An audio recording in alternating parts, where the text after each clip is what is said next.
आज हम कवर करेंगे क्लिनिकल ट्रायल्स। जैसे कि रिसर्च मेथोडोलॉजी से आपके लास्ट प्रीवियस एग्जाम्स में 2 से 3 क्वेश्चन हर साल बने हैं। तो उसमें क्लिनिकल ट्रायल से 2 से 3 बार क्वेश्चन रिपीट हो गया है। तो पहले तो क्लिनिकल ट्रायल में फेजेस क्या हैं और आप क्यों क्लिनिकल ट्रायल कर रहे हैं? तो अगर मुझे समझो कि मुझे डायबिटीज़ मेलाइटस पर काम करना है, मुझे एक नई ड्रग लेकर आनी है क्योंकि बहुत अभी प्रेवलेंट ये जो है नॉन कम्युनिकेबल डिसऑर्डर है इंडिया में और वर्ल्ड वाइड। तो मैंने उसकी एक ड्रग बनाई है, ड्रग का नाम है ड्रग डी। तो उसमें हम जो है ऐसा तो नहीं कि मैंने उसकी मानो 100 टैबलेट बनाई और मैंने कंपनी को अप्रोच किया कि ये टैबलेट मैंने डायबिटीज़ ड्रग डी बनाया है और आप ये जो है इसे सेल कीजिए डायबिटीज़ के पेशेंट में। तो क्या वो उसे एक्सेप्ट करेंगे? ऐसा नहीं होगा क्योंकि वो ड्रग है, उसका हार्मफुल साइड इफ़ेक्ट भी हो सकता है, उसका कितना इफ़ेक्ट होगा या नहीं होगा, उसकी सेफ्टी कैसी है, इन सब के लिए इन सब के जाने बिना हम कोई भी ड्रग को सेल नहीं कर सकते। डी मान लो हम कोई भी ड्रग बना रहे हैं, हम सीधा वो ह्यूमन बीइंग्स में तो नहीं दिए दे सकते। तो पहले की जाती है एनिमल्स में स्टडी जिसे कहा जाता है pre clinical trial. Pre clinical trial के लिए भी जो है कुछ स्टेप्स होते हैं, कुछ गाइडलाइंस होती है जिन्हें कहा जाता है CPC guidelines. Pre clinical trial के बाद ही हम क्लिनिकल ट्रायल कर सकते हैं जिसके 4 फेजेस होते हैं, phase 1, phase 2, phase 3 and phase 4। Then अगर मैंने सोचा है कि ठीक है, अगर मुझे जो है कंपनी ने मना किया कि हम आपकी ड्रग ऐसे सेल नहीं कर सकते, आपको पहले इसकी कंप्लीट रिसर्च स्टडी करनी होगी, तो उसके लिए हम क्या करेंगे, पहले प्री क्लिनिकल ट्रायल करेंगे। वो जो ड्रग है उसको एनिमल्स पे रिसर्च करेंगे, उसकी एफिकेसी कि उसकी जो है एफिकेसी मतलब इफेक्टिवनेस कैसी है, उसमें कोई टॉक्सिसिटी तो नहीं है, वो टॉक्सिक तो नहीं है क्योंकि ऐसा ही किसी ह्यूमन बीइंग तो नहीं दे सकते वो that can be harmful them. और उसका देखेंगे कि फार्माकोकाइनेटिक इन्फॉर्मेशन कैसा है कि how pharmacokinetics means how body interacting with the drug. तो वो उस एक्शन को जानने के लिए हम पहले करते हैं प्री क्लिनिकल ट्रायल। लेकिन ऐसे भी नहीं है कि हम सभी एनिमल में या कोई भी एनिमल है उस पे डायरेक्टली जाके कोई भी स्टडी स्टार्ट करें या उसको कोई भी ड्रग देना स्टार्ट करें, ऐसा नहीं किया जाता। उसके लिए भी पर्टिकुलर गाइडलाइन फॉलो की जाती है जिसे कहा जाता है सीपीसी गाइडलाइन। तो इसकी फुल फॉर्म है committee for the purpose of control and supervision of experiment on animal. तो इसकी डेफिनेशन भी आप याद रखना। और if you are doing any pre clinical trial तो आपको सीपीसी गाइडलाइंस को फॉलो करना होगा कोई भी स्टडी करने के लिए। वहीं आपको बताएंगे कि आपको कितने एनिमल लेने हैं या किस तरह के एनिमल किस पर्टिकुलर डिजीज के लिए लेने हैं। ऑल इंस्टीट्यूट ऑफ आयुर्वेदा के पीएचडी 2023 में क्वेश्चन बना था कि CPC has recently been changed to. तो इसका नाम जो है अभी चेंज कर दिया गया है। तो उसका न्यू नेम क्या है? CCSCEA committee for control and supervision of experiments on trial. इनकी गाइडलाइंस को आप यूज करोगे टू एनी प्री क्लिनिकल और animal trial. Pre clinical trial को ही एनिमल ट्रायल कहा जाता है, ये याद रखना कि प्री क्लिनिकल ट्रायल से अगर क्वेश्चन आता है किस पे किया जाएगा, ऑप्शन होंगे हेल्दी ह्यूमन वॉलंटियर्स पे या डिजीज पर्सन पे या एनिमल्स पे। तो आपको क्या टिक करना है? प्री क्लिनिकल ट्रायल सिर्फ एनिमल्स पे की जाती है। देन अब आपने प्री क्लिनिकल ट्रायल कर ली, आप फिर जाते हो दोबारा कंपनी के पास कि ठीक है मैंने प्री क्लिनिकल ट्रायल कर ली है तो आप जो है मेरी ड्रग को आप सेल कीजिए। तो क्या वो उसे सेल करेंगे? वो कहेंगे नहीं, आपको क्लिनिकल ये तो आपने एनिमल्स पे जाँच की है ना, आपको ह्यूमन बीइंग पे भी तो करना होगा। तो वो आपको कहेंगे कि आप जो है क्लिनिकल ट्रायल कीजिए, क्लिनिकल ट्रायल जिन्हें ह्यूमन ट्रायल भी कहा जाता है। तो उसके लिए हम जाएँगे क्लिनिकल ट्रायल करने। अब वो भी हम ऐसे स्टार्ट नहीं कर सकते, उसके लिए भी पर्टिकुलर गाइडेंस फॉलो किया जाता है या उसके लिए आपको पहले अप्रूवल लिया जाता है। तो उसके लिए हम एक लेटर लिखेंगे और वो लेटर किनको लिखा जाएगा? डीसीजीआई। किनको लिखा जाएगा? DCGI drug controller general of India. ठीक है? और जो भी किसके अंदर वर्क करते हैं, सीडीएस को कहा जाता है central drug standard control organization के अंडर वर्क करते हैं और इसको हेड कौन करता है डीसीजीआई को? जो drug controller general of India है। और जो कि अभी हैं डॉक्टर राजीव सिंह रघुवंशी। अभी इन्हें 1 फ़रवरी 2023 को इन्हें एज़ अ डीसीजीआई जो है अपॉइंट किया गया है। तो इनको हम एक लेटर लिखेंगे जिस लेटर को कहा जाता है INDA. INDA means investigation new drug application. तो इनको आपने लेटर लिखा, इन्होंने आपका जो है प्रायर जो है उसका अप्रूवल दिया कि ठीक है, आप अपनी क्लिनिकल ट्रायल्स शुरू कर सकती हैं। अगर आप इंडिया में वर्क करना चाह रहे हैं, इंडिया के लिए ड्रग अप्रूव कराना चाह रहे हैं, इन दैट केस आप डीसीजीआई को लेटर लिखते हैं। लेकिन अगर आप या वर्ल्ड वाइड अपनी ड्रग को अप्रूवल कराना चाह रहे हैं कि आपकी ड्रग वर्ल्ड वाइड जो है सेल हो, तो उसके लिए हम लिखते हैं यूएस एफडीए को letter. Food and drug administration 2006 में ये एक्ट आया था। तो यूएस एफडीए को लेटर लिखेंगे if we want to sell our drug in worldwide. Then आपने पहले ही प्री क्लिनिकल ट्रायल्स कर ली थी। प्री क्लिनिकल ट्रायल को ही एनिमल ट्रायल कहा जाता है, ये याद रखना। प्री क्लिनिकल ट्रायल किस में कर रहे थे आप? एनिमल में।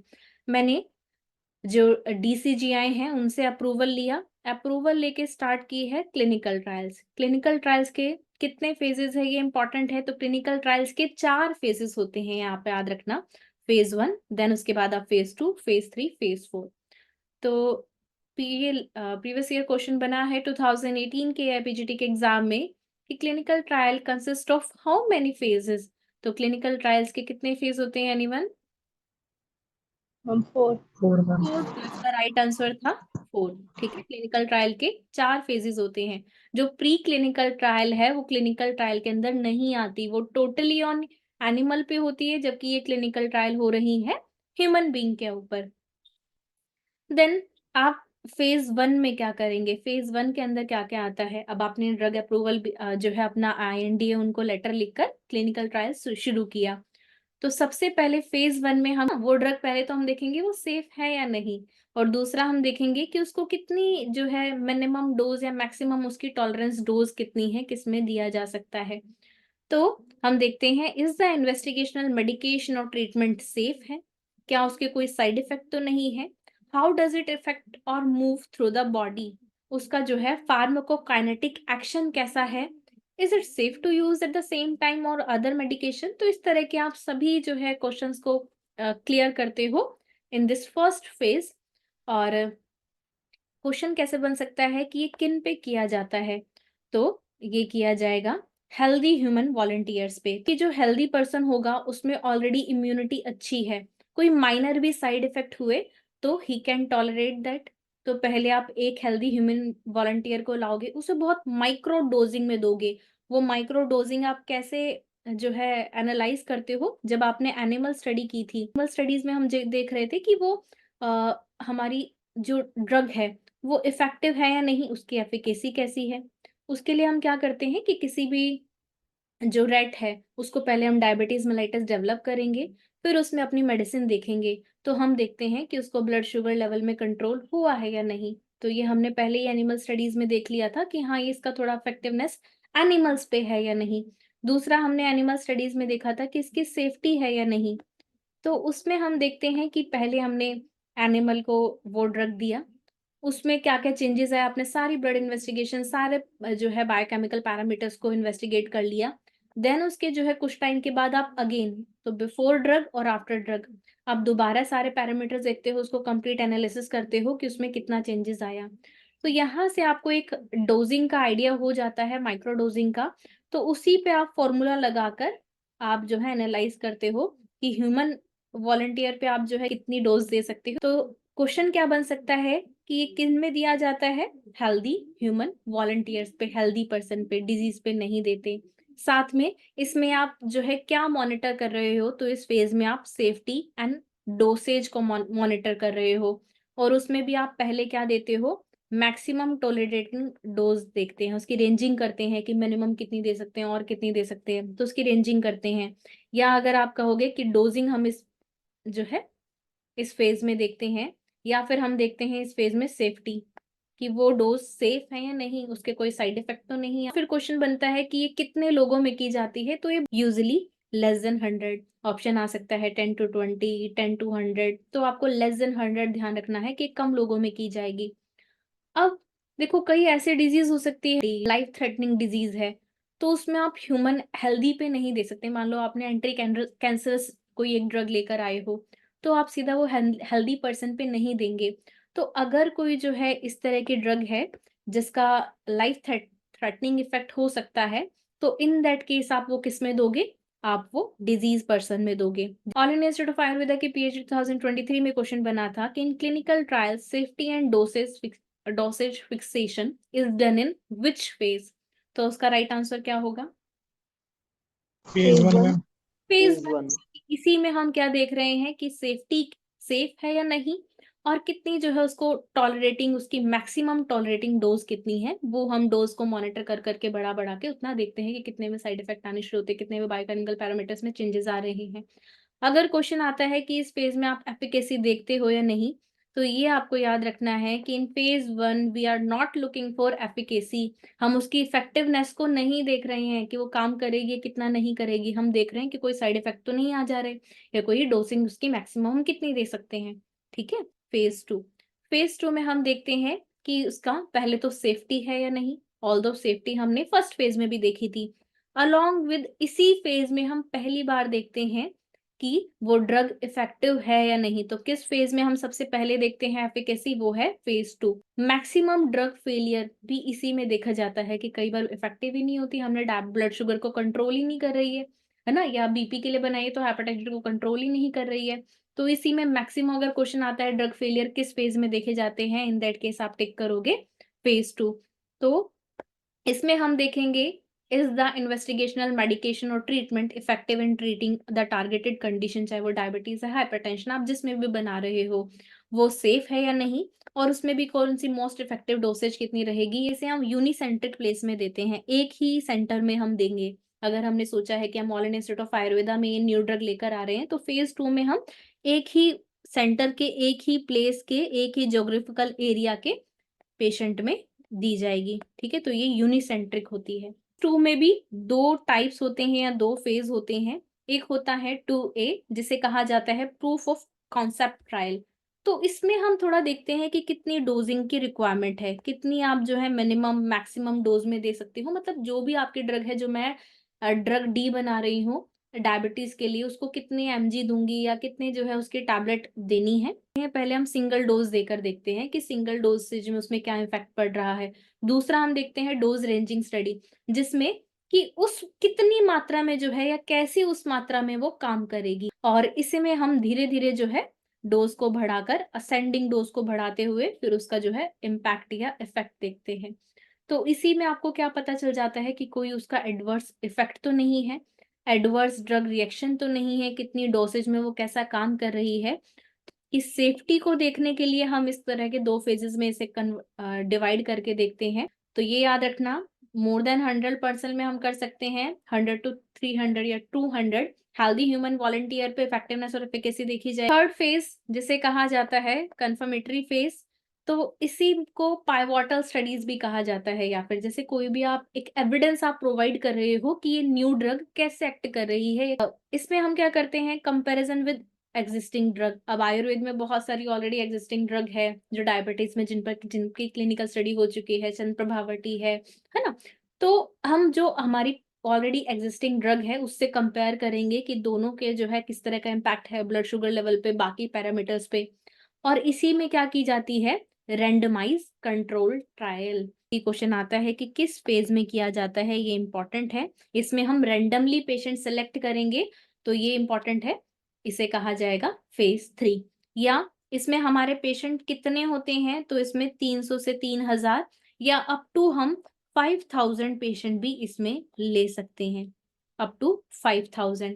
क्लियर, ये ध्यान रखना। इसी को रेंडमाइज कंट्रोल ट्रायल कहा जाता है। हम पेशेंट को रेंडमली सेलेक्ट करेंगे, लेकिन फेज 2 में हमारे पेशेंट कैसे थे, यूनिसेंट्रिक थे, लेकिन इसमें हमारे पेशेंट कैसे होंगे, मल्टी सेंट्रिक। इसी को कहा जाता है प्री मार्केटिंग फेज, क्योंकि नेक्स्ट में हम मार्केट की ओर ले जाएंगे, तो इसे कहा जाएगा प्री मार्केटिंग फेज। ये सभी फेज आपको जो है स्टेप्स को क्लियर करना होगा। पहले जैसे कि हमने सेफ्टी और डोसेज देखा, दूसरे में सेफ्टी एफिकेसी देखा, इसमें हम क्या देख रहे हैं कि जो भी एग्जिस्टिंग ड्रग है उसके साथ कंपेयर करके देख रहे हैं, और इसमें भी हम सेफ्टी एफिकेसी देखते हैं। यहाँ पे एक और इम्पॉर्टेंट पॉइंट आप याद रखना कि हम कंफर्मेशन ऑफ एफिकेसी देखते हैं कि वो ड्रग इफेक्टिवनेस है या नहीं।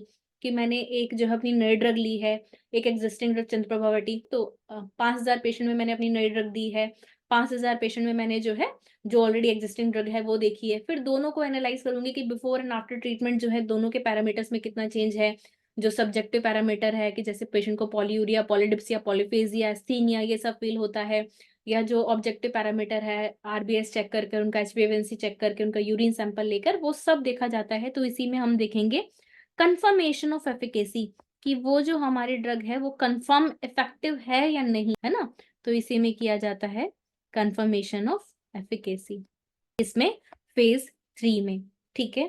और इसमें हम किस में करते हैं, अगर ये क्वेश्चन आएगा तो यहाँ पे हम ये स्टडी करते हैं पेशेंट्स में, और ये होता है मल्टी सेंट्रिक, क्योंकि हमें पता तो होना चाहिए कि अलग अलग जो जीनोमिक के पर्सन हैं उन पे किस तरह का इसका इफेक्ट होगा। अब हम इस चाहते हैं कि मार्केट में लॉन्च किया जाए, तो हम फिर से कंपनी के पास गए, हमने कहा कि ठीक है, हमने तीनों फेज क्लियर कर लिए हैं, हमने तीनों फेज स्टडी कर ली है, आप इस ड्रग को अब सेल कर दीजिए। तो कहेंगे नहीं नहीं, आपके पास इसका लाइसेंस भी तो होना चाहिए इस ड्रग को सेल करने का, इसके अप्रूवल भी तो फिनिश होना चाहिए, कंप्लीट होना चाहिए।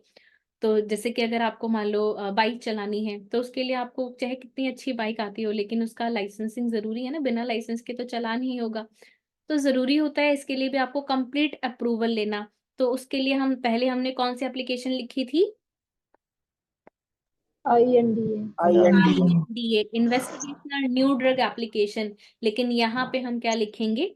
NDA, हमारा जो न्यू ड्रग एप्लीकेशन है, हम वो लिखकर फिर हम अपने जो है दोबारा DCGI के पास जाएंगे और उनसे कहेंगे ठीक है, हमने 3 फेजेस कर लिए हैं, फिर वो उसे जो है एनालाइज करेंगे और अपने एनालिसिस के बाद जो है आपको वो एक लाइसेंस प्रोवाइड करेंगे। अब लाइसेंसिंग आपको मिल गई है, उसके बाद आप क्या कर सकते हो, अब आप मार्केटिंग कर सकते हो, उसको सेल कर सकते हो। अब हम की अपनी इनसे लाइसेंस लेके उसकी मार्केटिंग कर दी। लेकिन हो सकता है उसके ऐसे हैं कि कोई शॉर्ट टर्म में साइड इफेक्ट नहीं दिखे, हो सकता है उस ड्रग के बाद में लॉन्ग टर्म में कुछ साइड इफेक्ट मिल रहे हो।